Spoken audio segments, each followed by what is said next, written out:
ಓಂ ಕ್ರಾಂ cream ಕ್ರೌಂ ಸಹ ಭೌಮಾಯ ನಮಃ. ನಮಸ್ಕಾರ ಸ್ನೇಹಿತರೆ, welcome to VRL astro and Ayur 369 YouTube channel. ಮೇಷರಾಶಿಯವರ 2025ರ ವರ್ಷ ಭವಿಷ್ಯದ ಬಗ್ಗೆ ಈ ವಿಡಿಯೋದಲ್ಲಿ ತಿಳಿಸಿಕೊಡಲಿದ್ದೇನೆ. ಮೇಷರಾಶಿಯವರಿಗೆ 2025ರಲ್ಲಿ ಶನಿಯ ಸಾಡೆ ಪ್ರಾರಂಭವಾಗುತ್ತದೆ. ನಿಮಗೆ ಮಂಗಳ ಗ್ರಹ ಉತ್ತಮ ಯಶಸ್ಸು ಕೀರ್ತಿಯನ್ನು ಕೊಡುವಂತಹ ವರ್ಷವಿದು. 2025 ಇದನ್ನು ಟೋಟಲ್ ಮಾಡಿದರೆ 9ರ ಸಂಖ್ಯೆ ಬರುತ್ತದೆ. 9ರ ಸಂಖ್ಯೆಯ ಅಧಿಪತಿ ಮಂಗಳ ಗ್ರಹ. ಮಂಗಳ ಅಂದರೇನೆ ಎನರ್ಜಿ, ಡಿಸಿಪ್ಲಿನ್, ಸಿಸ್ಟಮ್ಯಾಟಿಕ್ ಗ್ರಹ. ನಿಮ್ಮ ರಾಶ್ಯಾಧಿಪತಿ ನಿಮಗೆ ಈ ವರ್ಷ ಏನೇ ಸಂಕಷ್ಟಗಳಿದ್ದರೂ ನಿಮಗೆ ಯಶಸ್ಸು, ಕೀರ್ತಿ, ಲಾಭವನ್ನು ತಂದು ಕೊಡುತ್ತಾರೆ. ಧೈರ್ಯವಾಗಿ ಸಾಡೆ ಅಂತ ಭಯ ಪಡಬೇಡಿ. ಮೇಷರಾಶಿಯವರಿಗೆ ಜೀವನದಲ್ಲಿ ಕಷ್ಟಗಳು, ಸೋಲುಗಳು ಬಂದರೂ ಸಹ ಆ ಕಷ್ಟಗಳಿಂದ ಒಂದು ಬೆಸ್ಟ್ ಲೆಸನ್ ಅನ್ನು ಕಲಿತೀರಾ. ಆ ತಪ್ಪು ಮತ್ತೆ ಮರುಕಳಿಸದ ಹಾಗೆ ಬಹಳ ಎಚ್ಚರಿಕೆಯನ್ನು ವಹಿಸುವಂತಹ ಬುದ್ಧಿವಂತರು, ಸ್ವಾಭಿಮಾನಿಗಳು. ನೀವು ಯಾರಿಗೂ ಭಯ ಪಡುವುದಿಲ್ಲ. ನಿಮ್ಮ ಆತ್ಮಸಾಕ್ಷಿಗೆ, ದೇವರಿಗೆ ಮಾತ್ರ ಭಯ ಪಡುವುದು. ಇಂತಹ ಧೈರ್ಯವಂತ ಸಾಹಸಿಗಳಾದಂತಹ ನೀವು ಭಯ ಪಡುವಂತಹ ಅವಶ್ಯಕತೆಯೇ ಇಲ್ಲ. 2025ರಲ್ಲಿ ಗುರುಗ್ರಹ, ಶನಿಗ್ರಹ, ರಾಹುಕೇತುಗಳ ಪರಿವರ್ತನೆಯಿಂದ ನಿಮ್ಮ ಜೀವನದಲ್ಲಿ ಯಾವ ರೀತಿಯ ಪರಿವರ್ತನೆಯಾಗುವುದು ಅಂತ ನೋಡೋಣ. ಮೊದಲನೆಯದಾಗಿ ಜನವರಿ ತಿಂಗಳಲ್ಲಿ ಮೇಷರಾಶಿಯವರಿಗೆ ಗ್ರಹಗಳು ಗೋಚಾರದಲ್ಲಿ ಹೇಗೆ ಸ್ಥಿತವಾಗಿವೆ ಅಂತ ನೋಡೋದಾದರೆ, ನಿಮ್ಮ ರಾಶ್ಯಾಧಿಪತಿ ಕುಜಗ್ರಹ ಚತುರ್ಥ ಭಾವದಲ್ಲಿ, ದ್ವಿತೀಯ ಭಾವದಲ್ಲಿ ಗುರುಗ್ರಹ, 6ನೇ ಭಾವದಲ್ಲಿ ಕೇತುಗ್ರಹ, ಅಷ್ಟಮದಲ್ಲಿ ಬುಧಗ್ರಹ, ನವಮ ಭಾವದಲ್ಲಿ ಸೂರ್ಯಗ್ರಹ, ಲಾಭಸ್ಥಾನದಲ್ಲಿ ಶನಿ, ಶುಕ್ರಗ್ರಹಗಳು, ವ್ಯಯಭಾವದಲ್ಲಿ ರಾಹುಗ್ರಹ ಸ್ಥಿತವಾಗಿದೆ. ಗುರುಗ್ರಹದ ಬದಲಾವಣೆ ಮೇಷರಾಶಿಯವರಿಗೆ ಯಾವ ರೀತಿಯ ಶುಭ ಫಲಗಳನ್ನು ನೀಡಲಿದೆ ಅಂತ ನೋಡೋಣ.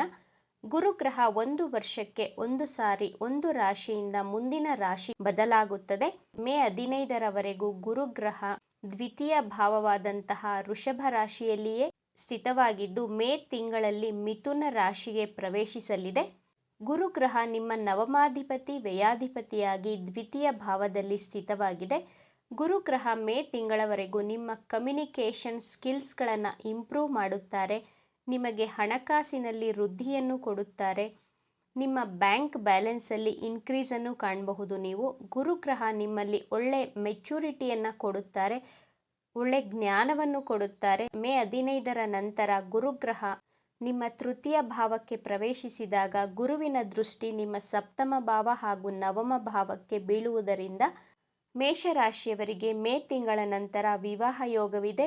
ಮದುವೆಗಾಗಿ ವಧುವರನನ್ನು ಹುಡುಕುತ್ತಿದ್ದರೆ ಮೇ ತಿಂಗಳ ನಂತರ ಮದುವೆಯಾಗುವಂತಹ ಭಾಗ್ಯವಿದೆ. ಬಿಸ್ನೆಸ್ ಮಾಡುತ್ತಿರುವವರಿಗೆ ಡೈಲಿ ಇನ್ಕಮಲ್ಲಿ ತುಂಬ ಚೆನ್ನಾಗಿ ರೊಟೇಷನ್ ಆಗುತ್ತೆ. ನಿಮ್ಮ ವೈವಾಹಿಕ ಜೀವನದಲ್ಲಿ ಪ್ರೀತಿ, ಬಾಂಧವ್ಯ, ಅನ್ಯೋನ್ಯತೆಯನ್ನು ಕಾಣುತ್ತೀರಾ. ನಿಮ್ಮ ತಂದೆಯ ಜೊತೆ ಇದ್ದಂತಹ ವೈಮನಸ್ಸುಗಳು, ಮಿಸ್ಅಂಡರ್ಸ್ಟ್ಯಾಂಡಿಂಗ್ಸ್ಗಳು ಕಡಿಮೆಯಾಗಿ ನಿಮ್ಮ ತಂದೆಯ ಜೊತೆ ಪ್ರೀತಿ, ಬಾಂಧವ್ಯ ಚೆನ್ನಾಗಿರುತ್ತದೆ. ಮೇಷರಾಶಿಯ ವಿದ್ಯಾರ್ಥಿಗಳು ವಿದ್ಯೆಯಲ್ಲಿ ಆಸಕ್ತಿಯನ್ನು ವಹಿಸುತ್ತೀರಾ. ಹೈಯರ್ ಎಜುಕೇಷನ್ ಮಾಡುವವರಿಗೆ ಇದು ಗುಡ್ ಟೈಮ್. ಹೊಸ ಕೋರ್ಸ್ಗಳಿಗೆ ಜಾಯಿನ್ ಆಗಬಹುದು. 2025ರಲ್ಲಿ ಮೇಷರಾಶಿಯ ವಿದ್ಯಾರ್ಥಿಗಳು ಉತ್ತಮ ಅಂಕಗಳನ್ನು ಗಳಿಸುತ್ತೀರಾ. ಧಾರ್ಮಿಕ ಯಾತ್ರೆಗಳನ್ನು ಮಾಡುವಂತಹ ಯೋಗವಿದೆ. ಮೇಷರಾಶಿಯವರ ಆರೋಗ್ಯದ ವಿಚಾರಕ್ಕೆ ಬಂದರೆ, ಮೇ ತಿಂಗಳವರೆಗೂ ನಿಮಗೆ ಡೈಜೆಷನ್ ತೊಂದರೆಗಳು, ಲಿವರ್ ರಿಲೇಟೆಡ್ ತೊಂದರೆಗಳಾಗಬಹುದು.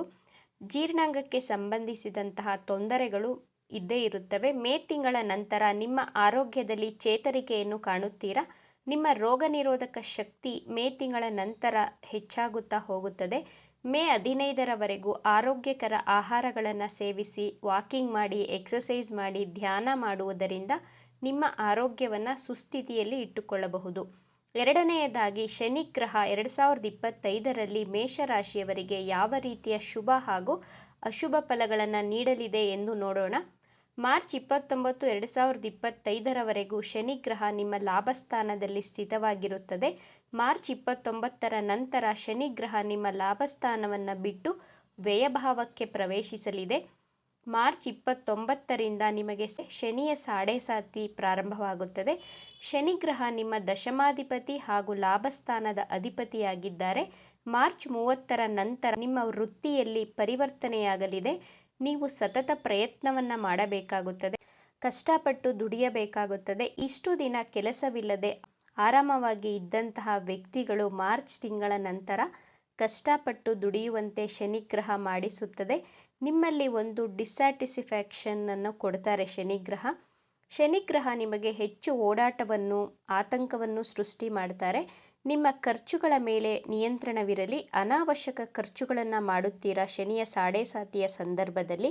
ಮಾರ್ಚ್ ತಿಂಗಳ ನಂತರ ನಿಮ್ಮ ಆರೋಗ್ಯ, ಉದ್ಯೋಗ, ವೈವಾಹಿಕ ಜೀವನ, ಹಣಕಾಸಿನ ವಿಚಾರದಲ್ಲಿ ಬಹಳ ಎಚ್ಚರಿಕೆಯಿಂದ ಇರಬೇಕಾಗುತ್ತದೆ. ಮಾರ್ಚ್ 30, 2025ರಿಂದ 2.5 ವರ್ಷಗಳಲ್ಲಿ ಶನಿಗ್ರಹ ನಿಮ್ಮ ಜೀವನದಲ್ಲಿ ಧನಾತ್ಮಕ ಪರಿವರ್ತನೆಗಳನ್ನು ತಂದುಕೊಡ್ತಾರೆ. ಫಾರಿನ್ ರಿಲೇಟೆಡ್ ಜಾಬ್ ಮಾಡುತ್ತಿರುವವರಿಗೆ ಮಾರ್ಚ್ ತಿಂಗಳ ನಂತರ ಹೆಚ್ಚಿನ ಧನಲಾಭವಾಗಲಿದೆ.